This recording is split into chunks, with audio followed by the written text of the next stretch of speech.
年前我其實只係想揾一架可以陪我去任何地方嘅四驅車，但5年之後我已經換過7架。一直都覺得四驅車最吸引嘅並唔係速度、馬力或者係豪華嘅程度，而係佢可以帶你去一啲普通車根本去唔到嘅地方。而澳洲正正就係一個咁嘅環境。2021年我喺澳洲買嘅第一架車就係 Jeep Gladiator Rubicon。咁其實係因為之前去過西澳嗰邊旅行，咁第一個感覺就係點解周街都係農夫車嘅？嗰啲 Hilux 啊、Ranger 啊，啲比例係高到同香港完全係兩個世界。咁之後自己就開始揾下啲資料睇下啦，先發現原來澳洲人真係好中意農夫車，甚至連佢哋自家品牌嘅性能車都要變成 Ute。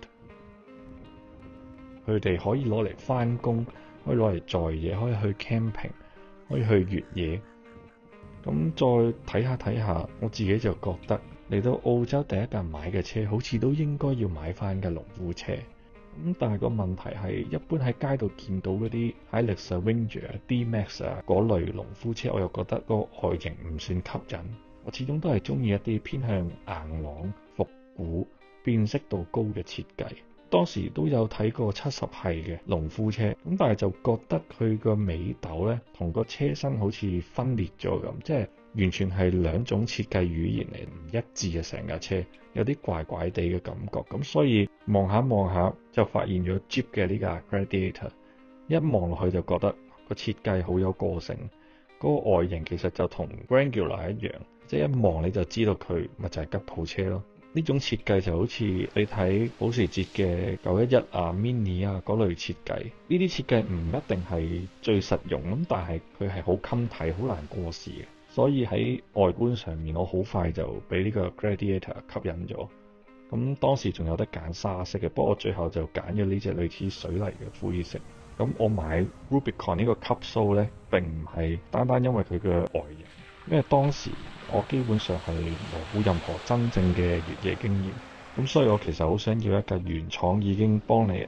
settle 好晒啊，唔使買翻嚟又要改嘅車，即係買完就可以直接攞去越野咁樣樣。呢架車原廠佢已經有晒前後嘅差速鎖啊、sway bar 可以斷開啊。咁一般嗰啲 low range 越野胎啊、車底嘅保護啊，同埋嗰個避震都係 Fox 嘅。即係對於一個新手嚟講，你要學越野需要用到嘅配備咧，佢已經係齊晒擺晒喺度。咁所以我一路都覺得其實Jeep Gladiator Rubicon 呢架車係一架非常之好嘅新手越野車。佢個好並唔係因為佢係最容易揸嘢，因為佢可以俾你慢慢學識每一樣配備到底係有乜嘢作用，咩時候要用四驅低速啊，咩時候要上鎖啊，咩時候要斷 sway bar 啊，呢啲咁嘅嘢我全部都係由呢架車開始學。呢架車我 total 揸咗2萬幾公里，咁亦都去過好多次沙灘，咁慢慢就開始真正明白呢啲咁嘅Off-road 嘅四驅車，其實佢俾到你嘅唔係一架普通載人嘅車咁簡單，而係佢會改變你嘅生活習慣，改變你平時會去邊度，旅行嘅時候會去邊度，同埋點樣睇澳洲呢一個地方。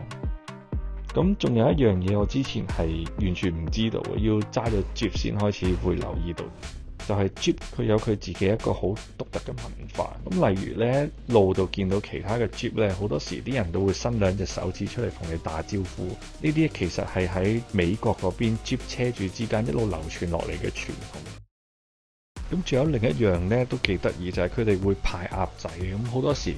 如果你喺停車場泊咗喺同款嘅 Jeep 隔離嘅時候，咁啲人就會擺一隻鴨仔喺你車頭咁嘅樣。咁呢啲好特別嘅文化呢，就令我覺得其實買咗 Jeep 呢，唔單止係買咗架車咁簡單，係好似加入咗一個社群咁樣樣，或者一個群體，係幾特別嘅感覺。動力方面呢，咁佢就係 3.6 V6 引擎。咁對我嚟講，我覺得絕對係夠用嘅，反應都 OK。咁油耗12到14 lit， 而家睇翻就覺得都唔算係好誇張。咁但係當時其實覺得好大食嘅，因為諗下喺香港好多時啲人去到2500cc 就已經話你係大 CC 啦，咁所以初嚟到嗰陣就會覺得哇3.6呢啲食油怪嚟嘅。咁另外亦都好中意呢個車入邊嗰套 off-road 嘅系統，因為佢可以睇到晒啲胎壓、油溫、電壓、車身角度，甚至去到你身處位置嘅海拔高度都可以睇到。咁對於當時即係啱啱玩越野嘅我嚟講呢，就覺得有呢啲資訊係好有新鮮感，咁亦都會令我更加想去投入，即係去玩多啲 off-road。咁當然佢都有缺點，第一就係佢嘅車身其實係好長嘅，去到差唔多5.6米嗰陣，車房基本上係泊唔入嘅，即係只能夠擺街。咁第二就係個後排，即係乘客位嘅椅背咧係比較直嘅。咁如果長途坐喺後邊咧，就感覺真係麻麻地嘅會。咁但係呢個其實係好多雙排農夫車都會有同樣嘅問題。咁第三就係唔知係咪左軚車改右軚車嘅問題，就司機位左腳成日咧會覺得冇地方擺嘅，即係嗰個位係比較偏窄嘅。咁第四就係個 engine start stop 系統啦。咁呢個自己個人就好唔中意呢啲系統嘅，好 Q 煩。每一次開車第一件事就係撳熄佢，因為當時上網亦都有啲車主講過 Jeep 咧，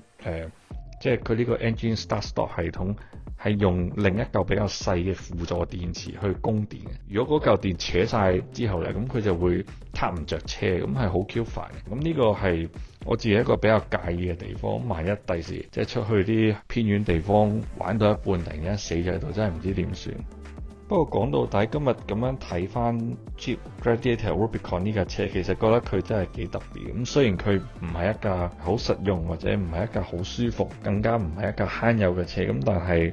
如果講邊架車令到我真正開始中意 off-road，咁一定係佢。咁揸咗 Gladiator 一段時間，咁接觸多咗，即係越嚟越多睇其他 off-road 嗰啲片，咁就發現有另一架車係好多人去討論嘅。咁就係 Toyota 嘅 Land Cruiser 70系啦。